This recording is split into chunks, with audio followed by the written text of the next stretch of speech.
Avant de plonger dans cette histoire incroyable, pensez à vous abonner à la chaîne et à activer la cloche.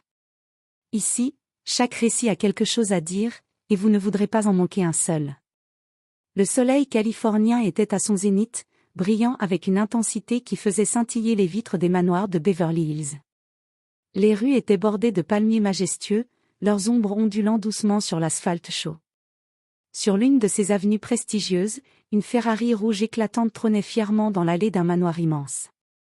Son propriétaire, Richard Lancaster, millionnaire connu autant pour sa fortune colossale que pour son arrogance légendaire, se tenait à côté, entouré de ses invités triés sur le volet. Tous attendaient avec impatience un moment de divertissement, humilier quelqu'un de « simple », comme Richard aimait le faire. Richard, vêtu d'un costume sur mesure et d'un sourire suffisant, ne regardait que sa voiture. La Ferrari brillait sous le soleil, reflétant les palmiers et le ciel bleu, chaque ligne de son design évoquant le luxe et le pouvoir. Il se sentait invincible, persuadé que personne, jamais, n'oserait défier sa supériorité. C'est alors qu'il aperçut un vieil homme assis sur le trottoir. Walter Thompson, cheveux blancs soigneusement peignés, barbe élégamment taillée, regardait la voiture avec un mélange de fascination et de calme absolu. Son visage ridé racontait une vie d'expérience, de patience et de savoir silencieux. Contrairement aux invités de Richard, il n'y avait ni peur ni admiration excessive dans ses yeux, seulement une curiosité tranquille et un respect profond pour la mécanique de la voiture devant lui. Richard sentit une impulsion de moquerie. « Eh bien, vieil homme, lança-t-il avec un sourire cruel, je te donne cette Ferrari si tu arrives à la faire démarrer, mais je doute que tu saches même où mettre la clé. » Les invités éclatèrent de rire, certains se penchant pour mieux voir la scène, d'autres chuchotant des commentaires sarcastiques. Richard savourait chaque seconde, imaginant le spectacle ridicule d'un vieil homme incapable de faire rugir le moteur. Mais Walter ne bougea pas, ne répondit pas immédiatement. Il resta assis, observant la Ferrari avec une attention minutieuse, comme si chaque détail de la voiture lui parlait. Ses mains, vieilles mais sûres, bougeaient légèrement, effleurant les contours de la voiture, évaluant mentalement les câbles, le moteur, la batterie. Il y avait dans ses yeux une lueur d'intelligence, une certitude tranquille que ce défi n'était ni trop grand ni impossible pour lui. Richard, impatient de montrer sa supériorité, s'approcha encore, les bras croisés. « Alors, qu'attends-tu ? Tu veux qu'on t'explique comment fonctionne une voiture, vieil homme ?» Walter se leva lentement, sa canne frappant le sol avec un petit bruit sec, mais avec une posture qui dégageait force et assurance. Son regard se posa sur Richard, et avec une voix calme mais ferme, il répondit. « Parfois, la richesse ne fait pas l'homme. Le savoir, la patience et le respect font la différence. » Un silence s'installa. Les invités échangèrent des regards, intrigués et légèrement mal à l'aise. Richard fronça les sourcils, incertain. Jamais quelqu'un n'avait osé lui répondre ainsi. Walter s'avança vers la Ferrari, et chaque pas qu'il faisait semblait marquer le temps d'une leçon que personne n'oublierait. Ce jour-là, Beverly Hills allait assister à un événement inattendu, la confrontation entre l'arrogance d'un millionnaire et la sagesse silencieuse d'un vieil homme. Une leçon allait se dérouler, et elle ne serait pas celle que Richard attendait. Walter Thompson se tenait devant la Ferrari, chaque mouvement mesuré, presque cérémonial. Ses mains vieillies mais habiles effleurèrent la carrosserie rouge, puis descendirent vers le moteur. Les invités, fascinés, retinrent leur souffle. Richard Lancaster, lui, était à quelques pas derrière, un mélange de colère et d'impatience sur le visage. « Alors ? » murmura Richard en fronçant les sourcils. « Tu comptes rester là à la regarder ou tu vas réellement essayer de démarrer ma voiture ?» Walter ne répondit pas immédiatement. Il s'agenouilla légèrement, ouvrit le capot avec un geste précis, et observa le moteur comme un médecin observe un patient. Les câbles, les tuyaux, la batterie, chaque élément semblait raconter une histoire à ses yeux. « Monsieur Lancaster, » dit Walter d'une voix calme, « chaque machine a sa propre personnalité. On ne force pas une Ferrari à rugir. On l'écoute. » Richard éclata de rire, se penchant légèrement pour mieux voir. « Écoutez ? C'est une voiture, pas un orchestre. On met la clé, on tourne, et ça démarre. Tu es trop vieux pour comprendre. » Walter sourit légèrement, un sourire discret mais chargé de confiance. Il prit la clé dans sa main, la fit tourner doucement entre ses doigts, et vérifia les contacts électriques. Chaque geste était précis, rapide, mais rempli d'une patience qui déconcertait les spectateurs. « Eh bien ?» insista Richard, de plus en plus nerveux. « Tu vas juste rester là à tripoter des câbles ?» Walter leva les yeux vers lui, calme comme un lac au matin. « La précipitation est l'ennemi de la perfection, monsieur Lancaster. » Il inséra la clé dans le contact et tourna lentement. Au début, rien ne se produisit. Les invités retenaient leur souffle, certains échangent des murmures sceptiques. Richard se pencha en avant, prêt à éclater de rire à tout instant. Puis, un faible cliquetis se fit entendre. Les sourcils de Richard se froncèrent. « Quoi » murmura-t-il, incrédule. Walter continua, ajustant un câble ici, touchant légèrement un contact là, comme s'il suivait un rythme secret que personne ne pouvait entendre. Et soudain, avec un grondement puissant mais maîtrisé, le moteur de la Ferrari s'éveilla. Il rugit avec une force et une clarté qui firent vibrer le sol sous les pieds des invités. Le silence s'installa immédiatement. Même les oiseaux semblaient suspendus dans les airs. Richard était figé, la mâchoire crispée. Ses invités, eux, étaient bouche bée. Jamais ils n'avaient vu quelqu'un dompter une machine aussi complexe avec une telle facilité. « Comment as-tu fait ça ?» balbutia Richard, incapable de masquer sa surprise. Walter sourit à nouveau, calme et serein. « Ce n'est pas de la magie. C'est de l'écoute, de la patience, et un respect profond pour ce que l'on manipule. » Richard, rouge de honte et de colère, recula d'un pas. Il avait l'habitude de dominer, de ridiculiser, mais cette fois, la situation lui échappait complètement. Les invités chuchotaient entre eux, certains applaudissant presque timidement, tandis que Walter restait devant la Ferrari, maître de la situation, mais sans arrogance. Ce moment allait marquer le début d'une leçon que Richard n'était pas prêt d'oublier.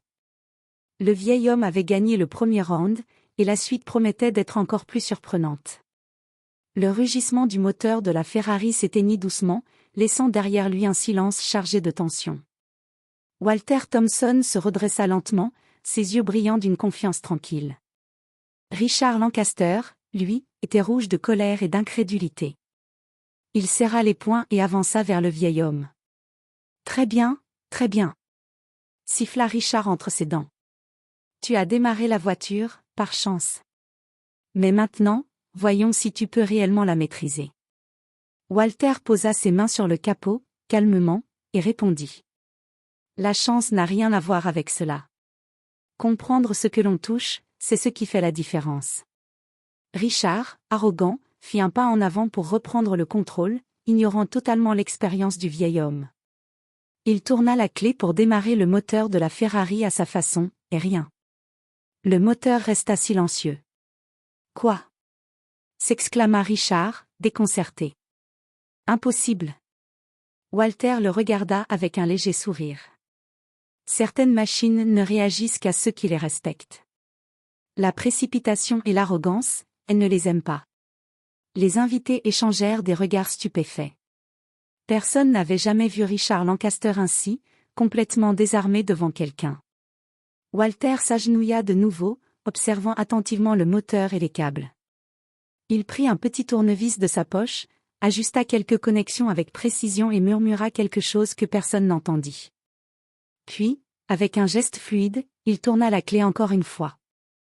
Le moteur démarra parfaitement, mais cette fois avec un son plus puissant et harmonieux, presque musical, comme si la Ferrari elle-même exprimait sa satisfaction.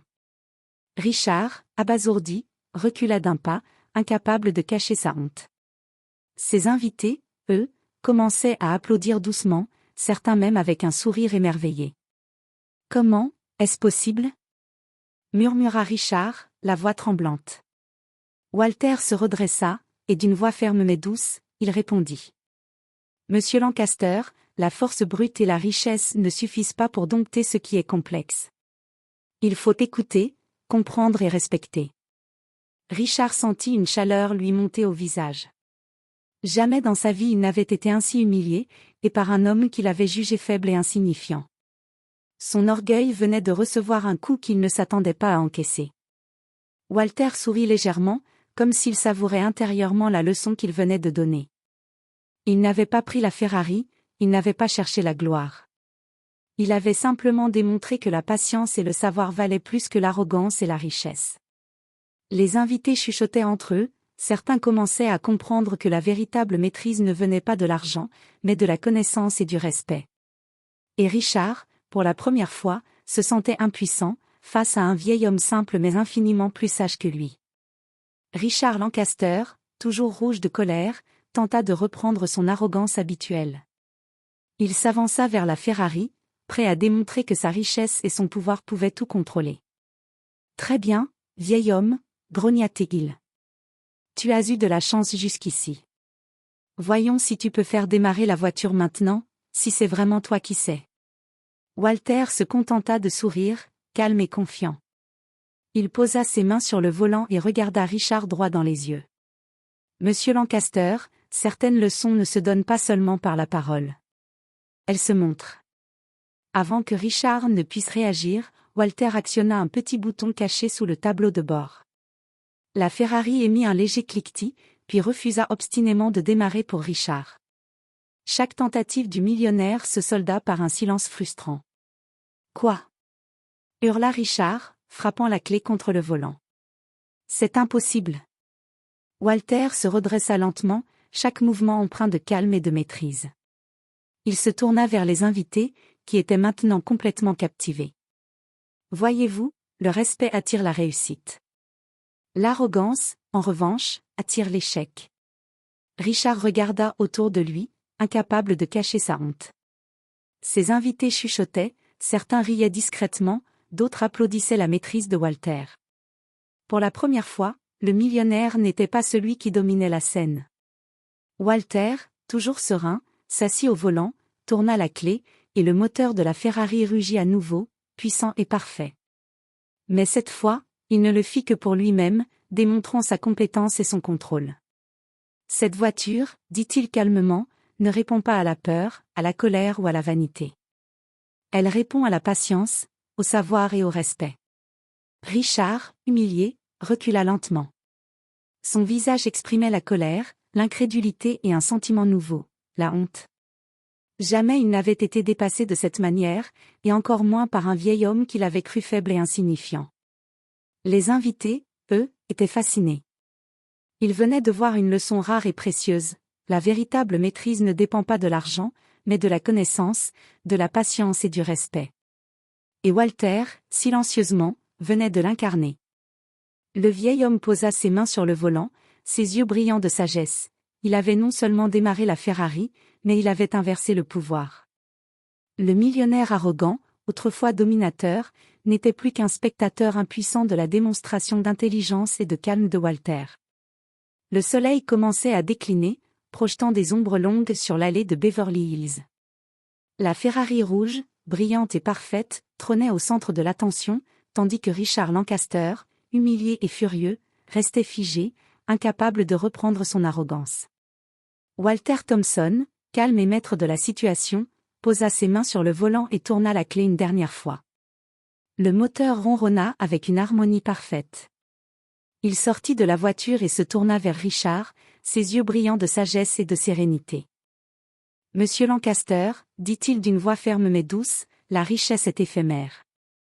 Les voitures, les maisons et l'argent ne font pas la grandeur d'un homme. Ce qui compte, c'est la connaissance, le respect et la patience. » Richard déglutit difficilement, son visage rouge de colère et de honte. Pour la première fois, il comprit qu'aucune somme d'argent, aucun pouvoir, aucune arrogance ne pouvait le protéger d'une vérité simple mais profonde. « Alors, tu ne veux même pas de la voiture ?» demanda-t-il d'une voix faible, hésitante.